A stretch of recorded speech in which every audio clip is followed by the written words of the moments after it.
As we move on to wound healing, the process should seem fairly familiar since we already talked about some of these concepts in the context of inflammation. In the inflammatory phase, blood vessels get leaky, leukocytes migrate into the area using the roll and squeeze technique, if you remember, and macrophages come in to clean up things afterward. After that, there's a burst of proliferative activity to rebuild. New blood vessels are formed, which is known as angiogenesis. Connective tissue is laid down, and the whole area is like a busy construction site. Finally, after about 1 week, the wound is remodeled by laying down scar tissue that is very strong, even if it isn't always functional. Wound healing is especially important during surgery, which is basically the controlled introduction of numerous wounds. Even though everybody heals with the same process, certain groups of people have less effective wound healing, such as the elderly, diabetics, and people who are taking steroids, to name a few. The difference might not matter for small cuts and scrapes, but for major surgery, it can be the difference between life and death. The next section on granulomatous disease is very important to know for the exam, and it's basically just a list that you need to memorize. We've already talked about granulomas a little, but before we move forward, there are a couple of key things to remember. First, granulomas typically result from diseases that are chronic and difficult or impossible to get rid of, whether they're infectious, like TB, or inflammatory, like Crohn's disease. Second, granulomas are typically the result of helper T cells, specifically Th1 cells, and the set of cytokines that they produce, including TNF. For this reason, you need to make sure patients haven't had TB before starting them on anti-TNF drugs, like infliximab. If they have had TB, the drug can lead to a breakdown of their TB granuloma and subsequent disseminated TB, which can be very deadly. Here we have a picture of sarcoidosis, and here you can see a classic example of multiple granulomas. Please take some time to learn this list, but for now, let's move on. This table shows the difference between transudate and exudate.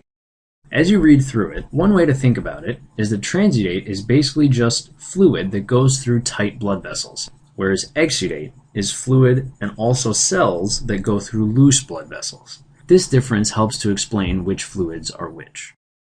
Let's try to apply this concept to some diseases. For example, is the peripheral edema from nephrotic syndrome a transudate or exudate? The fluid from nephrotic syndrome is a transudate because it's due to low oncotic pressure that causes fluid to come out of blood vessels that are still tight. How about the local swelling that goes along with acute inflammation? This time, it's an exudate because the fluid results from leaky blood vessels and it has lots of cells in it. The next couple facts are important to know for the exam and should be easy enough to memorize. We'll go through them quickly, but remember to pay attention to these during your studying to really make the most of the information. First, we'll talk about erythrocyte sedimentation rate, or ESR, sometimes known as SED rate. It's a non-specific marker of inflammation that works by seeing how quickly red cells fall in a test tube. If this test sounds a little outdated, that's because it is.